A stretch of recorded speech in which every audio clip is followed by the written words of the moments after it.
शांति। ओम शांति। आज है 8 नवंबर 2021 के साकार महावाक्य। कल तो बाबा ने तन मन धन जन का भाग्य बताया कि अपने अपने देखो कि हमारे में हमने कितने भाग्य जगाए हैं है ना। तो चेक करना है और अपने भाग्य को जगाना है, क्योंकि यही संगम युग है। पुरुषार्थ ऊंच पुरुषार्थ करने का समय है ना। इस समय जैसा पुरुषार्थ करेंगे वैसा ही फिर 21 जन्मों की प्राप्ति करेंगे। इसलिए इस समय को बाबा कहते कमाई में लगाना है, यूं ही व्यर्थ नहीं गंवाना है। आज बाबा बोले, मीठे बच्चे शिव बाबा का बनकर कोई भी भूल नहीं करना। शिव बाबा का बनकर कोई भी भूल नहीं करना। भूल करने से बाप का नाम बदनाम कर देंगे। भूल करने से बाप का नाम बदनाम कर देंगे। प्रश्न है, सबसे बड़ी प्रवृत्ति किसकी है और कैसे? सबसे बड़ी प्रवृत्ति किसकी है और कैसे? उत्तर है, शिव बाबा की सबसे बड़ी प्रवृत्ति है। शिव बाबा की सबसे बड़ी प्रवृत्ति है भक्ति में सब त्वमेव माताश्च पिता कहकर पुकारते हैं। भक्ति में सब त्वमेव माताश्च पिता कहकर पुकारते हैं, तो प्रवृत्ति वाला हुआ ना। तो प्रवृत्ति वाला हुआ ना, माता पिता है। परंतु जब तक वह साकार में न आए, परंतु जब तक वह साकार में न आए, तब तक उनकी कोई प्रवृत्ति नहीं। क्योंकि ऊपर में तो आत्माएं बाप के साथ निराकारी रूप में रहती है। ऊपर में तो आत्माएं बाप के साथ निराकारी रूप में रहती हैं। जब साकार में आकर इनमें प्रवेश करते हैं, तो सबसे बड़ी प्रवृत्ति है। जब साकार में ब्रह्मातन में आकर के प्रवेश करते हैं तो उनकी सबसे बड़ी प्रवृत्ति है ना। सब बच्चे हैं ना भगवान के। ओम शांति। भारत खास और दुनिया आम यह नहीं जानते कि बेहद का बाप निर्वृत्ति वाला है या प्रवृत्ति वाला है। तो जब बाप आते हैं तो बच्चे बच्चे कह बुलाते हैं, क्योंकि उनको पुकारा भी जाता है, त्वमेव माताश्च पिता त्वमेव। तो गृहस्थी बन जाते हैं। माता पिता है, बच्चे हैं, तो बाबा भी फिर क्या बन जाता? गृहस्थी। और वहां तो सब जानते हैं कि शिव निराकार है, भल शिव का आकार है, परंतु बाल बच्चे तो नहीं है ना। वो तो निराकार है, बाल बच्चे ना। बाबा कहते अगर हैं भी तो सब आत्माएं बच्चे हैं और सब एक जैसे बच्चे हैं। परम धाम में तो सब निराकार हैं और सब एक जैसे बच्चे हैं। इसलिए समझते हैं सब परमात्मा है। आत्मा भी बिंदी रूप है और परमात्मा का भी बिंदी रूप है। गृहस्थी लोग ही गाते हैं त्वमेव माताश्च पिता त्वमेव। सन्यासी निवृत्ति मार्ग वाले कह देते परमात्मा ब्रह्म है, और वह त्वमेव माताश्च पिता नहीं कहेंगे ना। बाबा के सन्यासी उनको माता पिता कैसे कहेंगे फिर? वो तो क्या खुद ही घर बार छोड़ के गए हैं, तो भगवान को वो ब्रह्म मानते हैं, माता पिता नहीं कहेंगे, उनका मार्ग अलग है। तो यह भी भूल से लक्ष्मी नारायण के आगे जाकर महिमा गाते हैं त्वमेव माताश्च पिता त्वमेव, या कहेंगे अच्युतम केशवम राम नारायण। तो भक्ति मार्ग में स्तुतियां तो अथाह गाते हैं, कोई हिसाब नहीं है ना, हर एक की स्तुति गाते हैं ना। वास्तव में परमात्मा बाप है, उनसे वर्षा कैसे और क्या मिलना है यह तुम बच्चे जानते हो। वह बाप भी है, दादा भी है, तो बड़ी माँ भी है, बाबा कहते प्रजापिता भी है। इस द्वारा कहते हैं बच्चे मैं तुम्हारा बाप भी हूँ, फिर मुझे भी प्रवृत्ति मार्ग में आना पड़ता है। बच्चों को संभालने के लिए, श्रेष्ठ बनाने के लिए आना पड़ता है। तो यह मेरी युगल भी है, तो बच्चा भी है। ब्रह्मा बाबा के लिए बाबा कहता युगल भी है ना, दोनों साथ में है ना, तो बच्चा भी है। जब इसमें प्रवेश करता हूँ तब प्रवृत्ति वाला बन जाता हूँ। तो मुझे ही सुप्रीम बाप, सुप्रीम टीचर और सुप्रीम गुरु भी कहते हैं। कल भी बाबा ने कहा सत्य बाप, सत्य टीचर, सदगुरु, है ना। आज सुप्रीम, आज बाबा कहता उससे ऊंच कोई है ही नहीं। तो गुरु गाइड करते हैं मुक्ति के लिए। अब वह तो है सब झूठ और यह है सत्य। अंग्रेजी में परमात्मा को ट्रुथ कहते हैं। तो ट्रुथ क्या आकर सत्य बताते हैं यह किसी को पता ही नहीं है कि सत्य बाप आकर क्या सत्य बताते हैं, ये किसी को पता नहीं। हम तुमको भी पता नहीं था, यहाँ आने से पहले तो हम भी कुछ नहीं जानते थे। तो जैसे नई बात हो गई ना, वह ज्ञान का सागर सचखंड स्थापन करने वाला है, तो जरूर कभी सच बता के गया है, तभी तो गायन है। तो सचखंड को हेवन कहते हैं, तो वहां डीटी सॉवरेंटी दिखाते हैं। तो अभी है पुरानी दुनिया और फिर नई दुनिया होने वाली है। तो पुरानी दुनिया को आग लगनी है ना, क्या कहता बाबा, इस पुरानी दुनिया को आग लगनी है। तो स्थापना के समय विनाश भी गाया जाता है। तो करण करावन हार परमात्मा गाया हुआ है। ब्रह्मा द्वारा स्थापना कराते हैं, कैसे कराते हैं वो तो खुद ही आकर बताएंगे। तो मनुष्य कुछ भी नहीं जानते हैं बाबा कैसे करते हैं, क्या करते हैं, जब खुद आके बता तभी सब जानते हैं ना। कहते हैं परमात्मा करण करावन हार है। और फिर ड्रामा का भी पता पड़ गया। कलयुग अंत और सतयुग आदि इस संगम को ही ऊंच मानना चाहिए। तो कलयुग के बाद आता है सतयुग, फिर नीचे उतरना होता है। तो स्वर्ग नरक गाया हुआ है। मनुष्य मरते हैं तो कहते हैं स्वर्गवासी हुआ। जरूर कोई समय स्वर्गवासी हुए हैं, तभी तो गायन है ना। जब स्वर्ग में मरेंगे तो कहाँ पैदा होंगे, स्वर्ग में, तो वही चला आया। बाबा कहते कोई समय स्वर्गवासी हुए हैं, तो यह खास भारतवासी ही कहते हैं, क्योंकि जानते हैं भारत सबसे प्राचीन है। तो जरूर यही हेवन होगा।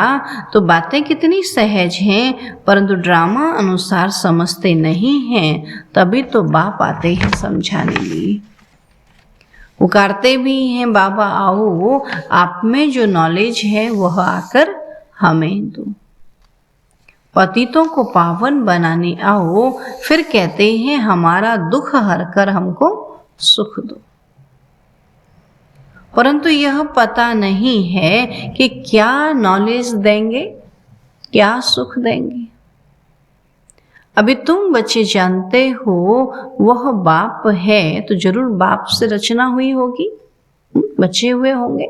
बाप कहते हम सब भगवान के बच्चे हैं ना। तो फादर माना रचता, तो बच्चे ने फादर कहा तो क्रिएशन ठहरे, फादर की रचना ठहरे। तो क्रिएशन भी जरूर कहाँ से पैदा हुई होगी। फिर बच्चों को प्रॉपर्टी भी दी होगी, बाप कहते पिता है तो फिर प्रॉपर्टी भी दी होगी।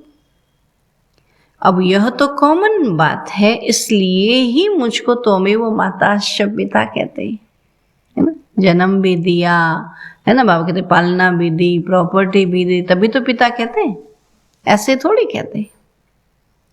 तो बाबा बड़ा गृहस्थी हुआ ना, बुलाते भी हैं हे माता पिता आओ, आकर हमको पावन बनाओ। अब फादर तो है, परंतु मदर बिगर रचना कैसे हो सकती है। अकेला फादर क्या करेगा, है ना। शिव बाबा अकेला क्या करेगा, तो ब्रह्मा माँ भी तो चाहिए ना। तब बाबा कहते यह फिर यहाँ रचना बाबा कैसे रचते हैं, यह है बिल्कुल नई बात। यहाँ भी बहुतों की बुद्धि में ठहरता ही नहीं ज्ञान, जो है बाबा कहते ठहरता ही नहीं है, और सब जगह सिर्फ परमात्मा को फादर कहे बुलाते हैं। और यहाँ भारत में दोनों हैं, मदर फादर। माता पिता कहते ना, तुम ही हो माता पिता, तुम ही हो बंधु सखा। तो बाबा कहते और जगह जो गॉड फादर कहते हैं ना, क्रिश्चियन गॉड फादर कहते हैं, और मुस्लिम फादर की जगह बोलते हैं मालिक है। वो फादर भी नहीं कहते, कहते हो हम सबका मालिक है। तब बाबा कहते हैं कि वहां सिर्फ फादर कहने से उन्हों को मुक्ति का वर्षा मिलता है, और वह आते भी पीछे। उनको तो मुक्ति चाहिए, इसलिए क्या कहा गॉड फादर, और हमको क्या चाहिए, जीवन मुक्ति भी चाहिए, सुख शांति चाहिए ना। तो इसलिए हम उसको क्या कहते हैं, माता पिता कहते हैं, तो वर्षा भी मिलता है। तो यह तो सब जानते हैं, क्रिश्चियन धर्म के आगे बौद्धी धर्म था, उनके आगे इस्लामी धर्म था। तो इस सीढ़ी में और धर्म तो है नहीं, इसलिए गोले के बाजू में रखना चाहिए। इस चित्र को फिर बाबा कहते गोले के बाजू में रखना चाहिए। तो यह है पाठशाला, और अभी पाठशाला में सिर्फ एक किताब थोड़ी होगा। पूरी पाठशाला में एक ही किताब होगा क्या? पाठशाला में तो मैप्स भी चाहिए, खाली किताबों से नहीं, बाबा के चित्रों से भी पढ़ाई होती है। वो जिस्मानी विद्या तो काम में नहीं आएगी, तो मैप्स से मनुष्य झट समझ जाएंगे। ये चित्र जो भी है ना, बाबा के दिन से झट समझ जाएंगे। और यह तुम्हारे मुख्य मैप्स हैं, तो कितना विस्तार से समझाया जाता है, फिर भी पत्थर बुद्धि समझते नहीं। तो बाबा ने समझाया है कि प्रदर्शनी में त्रिमूर्ति पर ही पहले समझाना है कि यह तुम्हारा बाबा है और वह दादा है। तो ज्ञान कैसे देवे? बाबा कहते बाबा है, दादा है, तो ज्ञान कैसे देवे, वर्षा कैसे देवे? तो भारतवासियों को ही वर्षा मिलना है ना। जो उसको बाप दादा मानेगा तभी तो वर्षा लेगा, अगर बाप दादा मानेगा ही नहीं तो लेगा वर्षा? दुनिया में भी देखो, कोई बच्चा अपने बाप को बाप नहीं मानेगा तो बाप क्यों देगा उसको वर्षा? ऐसे यहाँ भी है। बाबा कहते परम पिता परमात्मा ब्राह्मण देवता क्षत्रिय 3 धर्म की स्थापना करते, ब्रह्मा द्वारा ही ब्राह्मण रचते। तो यह है यज्ञ, इसको कहा जाता है रुद्र ज्ञान यज्ञ। और भक्ति मार्ग के जो यज्ञ हैं वह देरी से शुरू होते हैं, क्योंकि पहले पहले होती है शिव की पूजा, फिर देवताओं की पूजा, और उस समय कोई यज्ञ नहीं होता है ना। भक्ति बाबा कहते हैं तो द्वापर से शुरू हुई, सतयुग में थोड़ी हुई। वहां तो बाबा कहते कोई यज्ञ भक्ति नहीं होती। बाद में यह यज्ञ करना शुरू करते हैं ना। द्वापर में भी शिव की पूजा की ना, वहां भी इतना अग्नि की पूजा यज्ञ जो है वो अग्नि की पूजा है ना। तो बाबा ने कहा देवताओं की पूजा और शिव की पूजा द्वापर में थी, लेकिन यज्ञ हवन जो है ये सब द्वापर से की। पहले देवताओं की पूजा करते हैं, फूल चढ़ाते हैं। अब तुम पूजा लायक नहीं हो तो लोग शिव के ऊपर जाकर अक धतूरा क्यों चढ़ाते? तो बाबा समझाते हैं तुम सब कांटे थे, उनसे फिर कोई सदा गुलाब, कोई मोतिया बनते हैं, और कोई फिर अक के फूल भी बन पड़ते हैं। पूरा नहीं पड़ते तो अक बन जाते हैं। बाबा कहते खुशबूहीन रह जाते हैं ना। रंग रूप तो होगा लेकिन खुशबू नहीं होगी, है ना। कोई काम के नहीं रहते तो शिव बाबा पर सब कांटे चढ़ते हैं। जितने कांटे वाले फल है ना, बेलपत्री में भी कांटा होता है, अक में भी कांटा होता है ना, धतूरे में भी कांटा होता है। तो बाबा का सब कांटे वाले फल चढ़ते हैं। तो फिर उन्हों को बाबा फूल बनाते हैं, परंतु फूलों की भी वैरायटी बन जाती है। यहाँ भी हर प्रकार का बच्चा बाबा के पास आता है ना। बाबा कहते फिर वैरायटी बन जाते, बगीचे में वैरायटी फूल होते हैं ना। तो तुम्हारे में भी नंबरवार है, सब एक जैसे तो नहीं है ना। जैसे बाबा कहते ना, बाबा ने कल भी बोला कि सब धर्म एक हो जाए तो कौन से धर्म बन जाए। ऐसे यहाँ बच्चे कहते सब मेरे जैसे हो जाएं। बाबा कहता मेरे जैसे हो जाएं, बच्चे कहते हैं हर कोई क्या चाहता है, जो मेरे साथ रहता है मेरा जैसा चले, मेरा जैसा हो जाए। तो कैसे होगा? तो सब एक जैसे, तो 5 उंगलियां एक जैसी, नहीं तो सब बाबा कहते एक जैसे कैसे हो सकते हैं। हाँ, जैसा बाबा कहता है वैसे बन सकते हैं। तो शिव बाबा पर सब कांटे चढ़ते हैं। तो बाबा के तुम्हारे में भी नंबरवार हैं। कोई तख्त नसीन बनेंगे, कोई क्या बनेंगे, यह सब बातें बाप ही समझाते हैं और कोई समझा न सके। तो भक्ति मार्ग कितना लंबा चौड़ा है, परंतु उसमें ज्ञान जरा भी नहीं है ना। भक्ति बहुत है लेकिन ज्ञान जरा भी नहीं है। तो सतयुग में देवी देवता थे, कलयुग में एक भी देवता नहीं। अब यहाँ तो कलयुग में कुत्ते बिल्ली जानवरों को भी देवता बना देते हैं ना। यहाँ बाबा कहते कोई भी देवता नहीं ना। तो जरूर परमात्मा ने मनुष्यों को देवता बनाया होगा। तो बाप आकर ऐसा कर्म सिखलाते हैं जो मनुष्य सीख कर दैवी गुण धारण कर देवी देवता बन गए। और धर्म वाले क्या सिखलाएंगे? क्योंकि उन्हों को तो ऊपर से उनके पिछाड़ी में आना है। तो वह सिर्फ पवित्रता का ज्ञान देते हैं।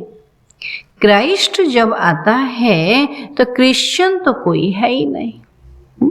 क्राइस्ट ने ज्ञान दिया है ना, अन्य धर्म वालों को चुन चुन करके क्या बनाया? क्रिश्चियन बनाया। तब थोड़ी क्रिश्चियन थे, अभी तो बहुत क्रिश्चियन हो गए है ना। कहते ना हम पहले हिंदू थे अभी क्रिश्चियन बन गए। तो बाबा ने सबको क्या बनाया? देवता बनाया। और उन्होंने देवताओं को हिंदू बनाया, हिंदू से फिर किसी को क्रिश्चियन बनाया, किसी को बौद्धी बनाया, किसी को इस्लामी बनाया। तब बाबा कहते क्रिश्चियन तो उस समय था ही नहीं जब क्राइस्ट आए। ऊपर से उनके पिछाड़ी आते हैं। तो बाबा ने समझाया है मुख्य धर्म है 4। जो धर्म स्थापन करते हैं उनका जो शास्त्र है उनको कहा जाता है धर्म शास्त्र, है ना। जैसे क्रिश्चियन धर्म का शास्त्र बाइबल हो गया, है ना। तो मुख्य है 4 धर्म, तो उनके 4 शास्त्र हो गए। बाकी सब हैं छोटे छोटे धर्म जो वृद्धि को पाते रहेंगे, है ना। अभी भी निकलते रहते हैं छोटे छोटे। इस्लामी धर्म का शास्त्र अपना है, बौद्धियों का अपना है। तो धर्म शास्त्र सिर्फ यही ठहरे। बाकी छोटी छोटी पुस्तकें तो अनेक हैं, है ना, अभी तो बहुत सारी मैगजीन्स निकलती हैं, लेकिन धर्मशास्त्र बाबा कहते हैं गीता है, एक कुरान है, एक धम्मपद है और एक बाइबल है, 4 ही है बस। तो ब्राह्मण धर्म तो अभी का है, वो लोग गाते हैं ब्राह्मण देवता नमः। तो उन ब्राह्मणों को समझाना है कि परमात्मा जब ब्रह्मा द्वारा आकर ब्रह्मा मुख वंशावली रचते हैं, वही सच्चे ब्राह्मण हैं। तुम तो प्रजापिता ब्रह्मा की औलाद हो ही नहीं, तुम सिर्फ अपने को ब्राह्मण कहलाते हो, परंतु अर्थ नहीं जानते। ब्रह्मा भोजन जब खाते हैं तो संस्कृत में श्लोक पढ़ ब्रह्मा भोजन की महिमा गाते हैं, है ना। वो लोग तो संस्कृत भी पढ़ते हैं तो उसी में महिमा गाते हैं। तो महिमा सारी फालतू करते हैं, तो उनसे पूछना चाहिए कि तुम ब्राह्मण कैसे ठहरे, कहाँ से आए, किसने रचा, ब्राह्मण कैसे ठहरे। पहले तो ब्रह्मा चाहिए जिस द्वारा परमात्मा सृष्टि रचे, तो सच्चे ब्राह्मण हो तुम। और ब्राह्मणों को तो चोटी दिखाते हैं ना, विराट रूप में फिर ब्राह्मण दिखाते ही नहीं। ब्राह्मणों को ऊंच चोटी कहा, विराट रूप में विष्णु के चित्र में चोटी कहाँ दिखाएंगे, ताजवाज दिखा, चोटी दिखती कहाँ है। वहां ब्राह्मण दिखाते ही नहीं, तो ब्राह्मण आए कहाँ से। तुम अपने को ब्राह्मण कहलाते हो, तो परमात्मा जब आकर ब्रह्मा द्वारा नई रचना रचे तब ब्राह्मण हो। बाबा कहते अभी कौन ब्राह्मण है, हम बच्चे जो हैं ब्रह्मा के संतान, हम ब्राह्मण हैं। बाबा कहते कि संगम युग पर ही ब्राह्मण होते हैं और फिर ब्राह्मण ही देवता बनते हैं। कलयुग में सब कौन है, बाबा कहते कलयुग में सब शूद्र है। युग के हिसाब से कलयुग में सतयुग में देवता, त्रेता में क्षत्रिय, द्वापर में वैश्य, तो कलयुग में सब शूद्र हैं। और संगम पर बाबा कहते भगवान की जो रचना है वो ब्राह्मण है। तो ब्राह्मणों की बहुत महिमा करते हैं। तो ये सब बातें बाबा समझाते हैं, अल्फ और बे बाकी है डिटेल, तो भक्ति का भी समझाना पड़े।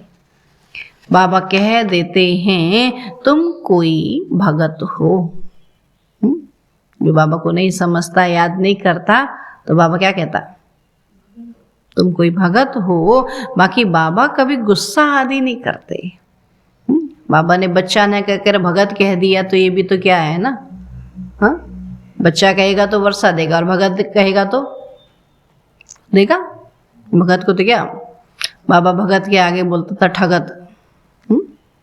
बाबा कहता भगत अपने को ठगत है, कहता था, है ना, कि हम भगवान की भक्ति करते हैं, भगवान को याद करते हैं, कह के अपने को ठगते हैं। वो तो भगवान को जानते ही नहीं, तो कैसे याद करते हैं। तो बाबा कहते तुम कोई भगत हो। बाबा समझानी तो देगा ना, क्योंकि बच्चे अगर भूल करते हैं तो नाम बदनाम किसका होगा, शिव बाबा का। इसलिए बाबा बच्चों के कल्याण अर्थ शिक्षा देते हैं। समझो इनसे कोई भूल हो जाती है तो भी उसको सुधारने के लिए ड्रामा में नूद है, उससे भी फायदा निकलेगा, क्योंकि यह बड़ा बच्चा है ना। भूल से भी तो सीखते हैं ना, लेकिन बार बार भूल ही करते रहे फिर कैसे होगा। जैसे आजकल स्कूलों में क्या कि बार बार टेस्ट लेते हैं जिससे बच्चा सीख जाए, लेकिन टेस्ट लेना माना फिर बच्चे को उन क्वेश्चंस का आंसर निकालना है और फिर उसको याद करना है। चलो अभी भले फेल हो गया, लेकिन वो क्वेश्चन का आंसर हमको फिर क्या हो जाना चाहिए, याद हो जाना चाहिए, तब तो फिर ठीक है। फेल भी होना ठीक है, अभी हमको आगे को याद तो हो गया। तो ऐसे बाबा कहते भूल कर दी, भूल से फिर आगे को सुधार भी तो करना है ना।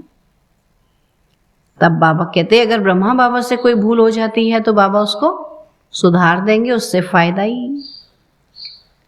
तो सारा मदार इस पर है, इनसे कोई नुकसान नहीं होगा। शिव बाबा को भी तो विश्वास है ना ब्रह्मा बाबा पर, कि ब्रह्मा बाबा से कोई नुकसान नहीं होगा। यह कहते हैं ऐसे करो तो कर देना चाहिए। सुना, हमारा क्या जाता, बाबा ने कहा है कर दो, तो नुकसान से भी फायदा निकल आएगा। अगर हम देखते हैं उसमें नुकसान है, लेकिन बाबा ने कहा है करो तो कर देना चाहिए, फिर उसमें भी फायदा निकल आएगा। नुकसान की कोई बात नहीं, हर बात में कल्याण ही कल्याण है। अकल्याण भी ड्रामा में था। सुना, बाबा क्या कहता, अकल्याण भी ड्रामा में था, तभी तो कल्याण हुआ ना। जब बाबा कहते हैं बिल्कुल कलयुग पतित बना, तभी तो बाबा आया ना। पतित नहीं बनता तो बाबा भी नहीं आता। तो पतित बनने में भी तो क्या है, कल्याण है ना। अब पावन बनने में कल्याण, अगर हम पावन बन गए तो सतयुग भी आ जाएगा। तभी बाबा कहते अभी वो मेहनत करनी है, अब पतित नहीं बनना है, अब तो बाबा आ गया ना। तो अकल्याण में भी बाबा कहते कल्याण है, तो भूलें तो सबसे होती रहेंगी। ऐसा कोई परफेक्ट अभी नहीं है ना, सब सीख रहे हैं। तो भूलें तो सबसे होती रहेंगी, परंतु अंत में कल्याण तो कोई भी हालत में होना है, क्योंकि बाप है कल्याणकारी। हम किसके बच्चे हैं, कल्याण के। तो कल्याण तो हमारा करके छोड़ेगा, है ना। जैसे दुनिया में भी कहते तेरा कल्याण तो, हाँ, तो ऐसे बाबा भी क्या कहते तुम्हारा कल्याण तो अंत में होना ही होना है। सबका कल्याण करना है, सबको सदगति दे देते हैं। अब सबकी कयामत का समय है, पापों का बोझा सबके सिर पर है, तो सबका हिसाब किताब चुकता होगा। सजाएं मिलने में देरी नहीं लगती है। सुना, किसी को भी सजा मिलने में देरी नहीं लगती, सेकंड में जीवन मुक्ति मिलती है। तो क्या सेकंड में पापों की सजा नहीं भोग सकते? फील होगा कई वर्ष से लग रहे हैं, लेकिन होगा क्या, सेकंड का खेल। जैसे काशी कलवट में होता है, शरीर छूट जाता है, परंतु ऐसे नहीं शिव बाबा से जाकर मिलते, नहीं, सिर्फ पिछला पापों का हिसाब चुकतू हो, फिर नए सिर शुरू हो जाता है। तो बीच में से कोई वापस जा नहीं सकता। बल ज्ञान सेकंड का है, परंतु पढ़ाई तो पढ़नी है। सुना, ज्ञान तो सेकंड में समझ आ जाता है ना, लेकिन बार बार क्या करना है, पढ़ते रहना है। बुद्धि को व्यर्थ बातों में नहीं ले जाना है ना। कई लोग बोलते मुरली पढ़ी तो है ना, सुन तो लिए ना, समझ तो लिए ना, लेकिन फिर बैठकर क्या करेंगे, व्यर्थ के इधर उधर का चिंतन करेंगे ना। तो बाबा कहते फिर पढ़ो। तो ज्ञान समझने में तो देर थोड़ी लगती, ज्ञान तो सेकंड का है। बाबा कहते हैं परंतु पढ़ाई तो पढ़नी है। रोज शिव बाबा की आत्मा जो ज्ञान का सागर है वही आकर पढ़ाते हैं। कृष्ण तो देहधारी, पुनर्जन्म में आते। बाबा तो अजन्मा है, जिनको पढ़ना ही नहीं। सुना, वह बाबा कहते बाबा तो अजन्मा है, अब जिनको पढ़ना ही नहीं है वो तो जरूर बिगड़ डालेंगे। जिनको पढ़ना नहीं है वो आकर के क्या करेंगे फिर? जैसे घर स्कूलों में भी देखा है ना, जिन बच्चों को पढ़ना नहीं होता वो पीछे बैठ के क्या करते रहते हैं, शैतानी करते रहते हैं ना। कहीं कागज उड़ाएंगे, कहीं पेन मारेंगे, कहीं चौक मारेंगे, है ना। न खुद बैठेंगे ना दूसरे को बैठने देंगे। तो ऐसे बाबा कहते यहाँ भी यज्ञ में विघ्न तो पड़ेंगे, अबलाओं पर अत्याचार होंगे, तो वह सब कुछ हो रहा है कल्प पहले मुआफिक। असुर कैसे हंगामा करते हैं, चित्र फाड़ते। कोई समय आग लगाने में भी देरी नहीं करेंगे, है ना। बाबा के घर में कहते हैं ना, प्रदर्शनी में भी आग लगाई थी एक बार। बाबा कहते आग लगाने में भी देरी नहीं करेंगे, तो हम क्या करेंगे? अंदर में समझते हैं भावी, बाहर में पुलिस आदि को रिपोर्ट करनी पड़ेगी, नहीं बताना तो पड़ेगा ना। अंदर में जानते हैं कल्प पहले जो हुआ था सो होगा, तो इसमें दुख की कोई बात नहीं। नुकसान हुआ, धोबी के घर से गई छू, फिर दूसरा बन जाएगा। बाबा कहते यहाँ खत्म हुआ तो फिर दूसरा नया आ जाएगा ना।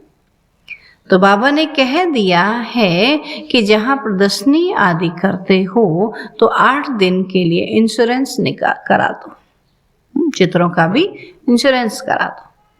कोई अच्छा आदमी होगा तो चार्ज भी नहीं लेगा, और न इंश्योरेंस किया तो भी क्या होगा, फिर नए अच्छे चित्र बन जाएंगे। उस समय तो हाथों के चित्र थे, बाबा के चलो आग लगा भी देंगे तो फिर क्या होगा, नए चित्र बन जाएंगे। कदम कदम में पदम है, तुम्हारा कदम कदम सेकंड सेकंड बहुत वैल्यूबल है। तुम पदम पति बनते हो तो 21 जन्मों के लिए बाबा से वर्षा लेते हो, तो कितना अच्छी रीति पढ़ना चाहिए। सुना, वहां स्वर्ग में तुम्हारे पास अनगिनत धन होगा। उसके लिए ज्ञान की कमाई करनी ना, इतना अच्छे से पढ़ना है ना, गिनती की बात नहीं, अनगिनत होगा, गिनती नहीं करनी पड़ेगी।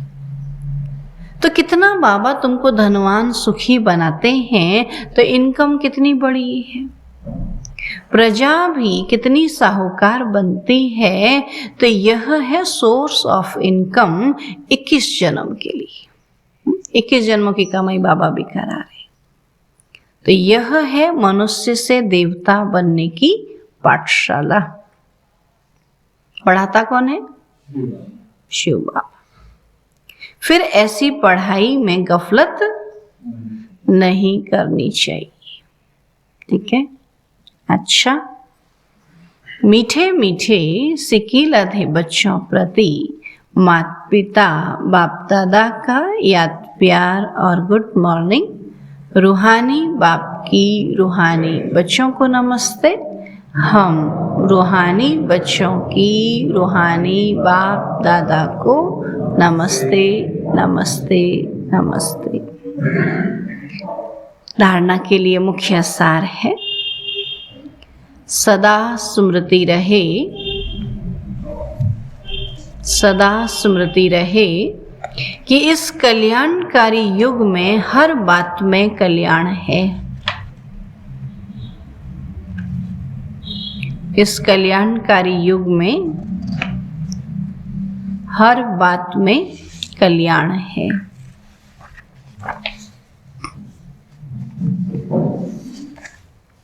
हमारा अकल्याण हो नहीं सकता, हमारा अकल्याण हो नहीं सकता। हर बात में कल्याण समझ सदा निश्चिंत रहना है।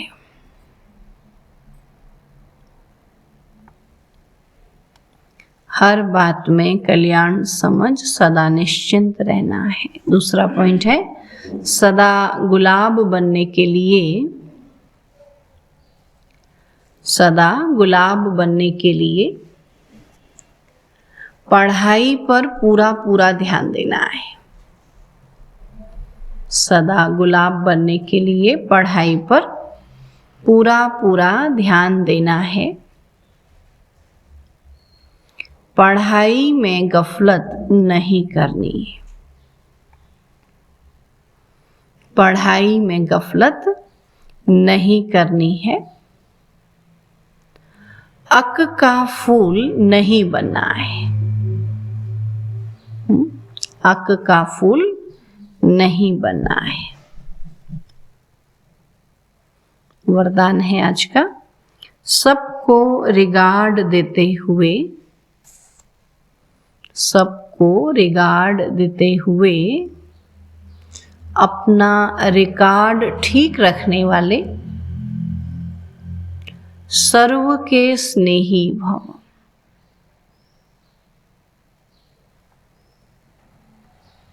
सबको रिगार्ड देते हुए अपना रिकॉर्ड ठीक रखने वाले सर्व के स्नेही भव।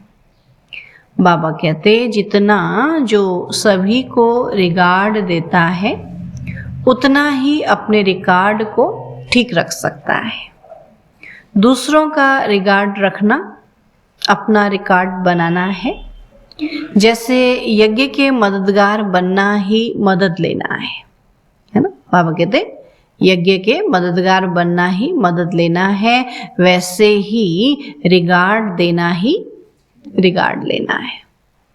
एक बार देना और अनेक बार लेने के हकदार बन जाना।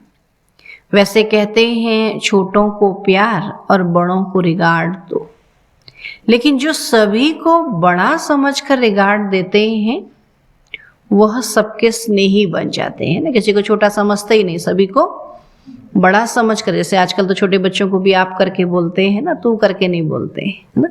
पहले से तो बड़ों को भी तू करके बोलते थे है ना। तो बाबा ने कहा जो सभी को रिगार्ड दे करके क्या करते, बड़ा समझ करके रिगार्ड देते हैं, वो सबके स्नेही बन जाते हैं। इसके लिए हर बात में पहले आपका पाठ पक्का करो, है ना। सबको रिगार्ड दो, पहले आपका पाठ पक्का करो।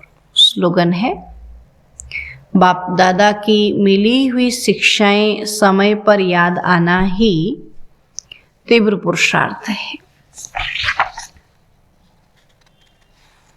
बाप दादा की मिली हुई शिक्षाएं समय पर याद आना ही तीव्र पुरुषार्थ है।